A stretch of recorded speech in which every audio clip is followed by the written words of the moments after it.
नमस्कार, मैं डॉक्टर संदीप पहल, चौधरी चरण सिंह विश्वविद्यालय मेरठ यानी भ्रष्टाचार रिश्वतखोरी का एक बहुत बड़ा अड्डा।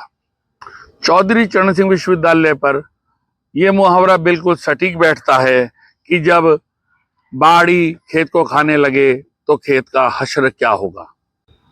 प्रोफेसर संगीता शुक्ला के भ्रष्टाचार रिश्वतखोरी के इस एपिसोड यानी कि पार्ट 2 के किरदार हैं रूबी बानो।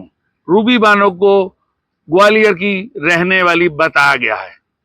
रूबी बानो के संबंध में जब नीतू नामक लड़की द्वारा शिकायत की गई तो उसके जवाब में विश्वविद्यालय ने बताया कि रूबी बानो कुलपति कैंप कार्यालय पर कार्यरत थी और अब वर्तमान में वो वहां पर कार्य नहीं करती हैं। रूबी बानो के ही संबंध में एक और शिकायत पर राजभवन ने दिनांक 5 फरवरी 2024 और 15 मार्च 2024 को विश्वविद्यालय से स्पष्टीकरण मांगा।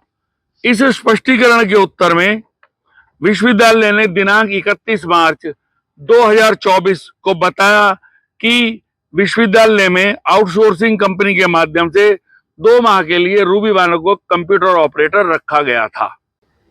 रूबी बानो के ही संबंध में मेरे द्वारा विश्वविद्यालय से 4 बिंदुओं पर सूचना मांगी गई।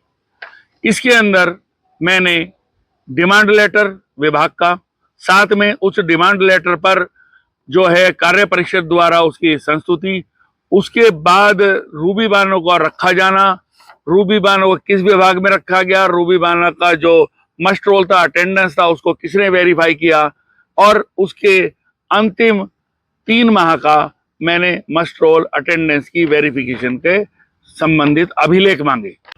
विश्वविद्यालय ने मेरे सूचना के अधिकार अधिनियम के आवेदन के बिंदु संख्या 3 के संबंध में सिर्फ जानकारी दी कि उनकी हाजिरी का सत्यापन रमेश चंद्र और सुशील कुमार गुप्ता नामक वित्त अधिकारी द्वारा किया गया। बाकी अन्य बिंदुओं पर विश्वविद्यालय ने मुझे सूचना नहीं दी। विश्वविद्यालय द्वारा मुझे नीतू और राजभवन को दी गई जानकारी के अनुसार रूबी बानो कैंप कार्यालय में, कुलपति के कैंप कार्यालय के अंदर 2 माह कंप्यूटर ऑपरेटर के पद पर कार्यरत रही। जांच का मुख्य बिंदु ये बनता है कि जब रूबी बानो कुलपति के कैंप कार्यालय में कार्यरत थी तो उनकी हाजिरी का सत्यापन वित्त विभाग द्वारा क्यों, कैसे और किस नियम के तहत किया गया। पुष्ट जानकारी के अनुसार रूबी बानो कभी भी कुलपति कैंप कार्यालय में नियुक्त नहीं रही, ना ही वो कभी विश्वविद्यालय के लेखा विभाग में नियुक्त रही हैं। रूबी बानो ने कभी मेरठ देखा ही नहीं, जैसा कि मुझे जानकारी है। रूबी बानो के नाम पर विश्वविद्यालय परिसर स्थित इलाहाबाद बैंक, जो वर्तमान में इंडियन बैंक है, के अंदर खाता संख्या 720 7084 330 खुलवाया गया, जिसके माध्यम से रूबी बानो के नाम से अवैध धन की निकासी की गई। पूर्ण विश्वास है कि ये खाता कुलपति संगीता शुक्ला ने अपने प्रभाव में खुलवाया।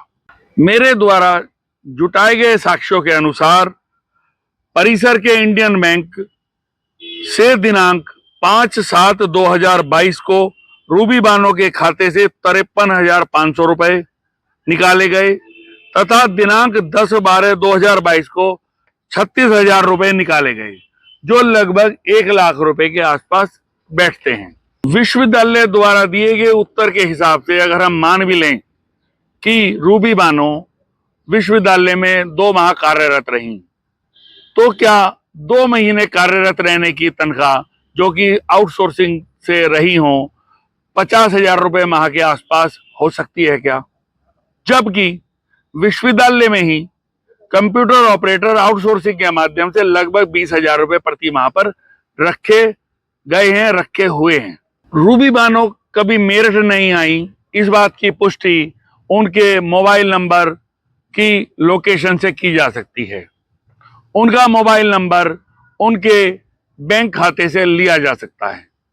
इस मामले में मेरी मां महिम कुलाधिपति से निवेदन है कि इस मामले की उच्च स्तरीय जांच कराई जाए, जिसमें रूबी बानो की नियुक्ति, रूबी बानो के मोबाइल की लोकेशन, रूबी बानो का खाता, उस खाते में से पैसे की निकासी, जिससे ये स्पष्ट हो सके कि भ्रष्टाचार किस स्तर पर किन किन लोगों के द्वारा किया गया है। जय हिंद।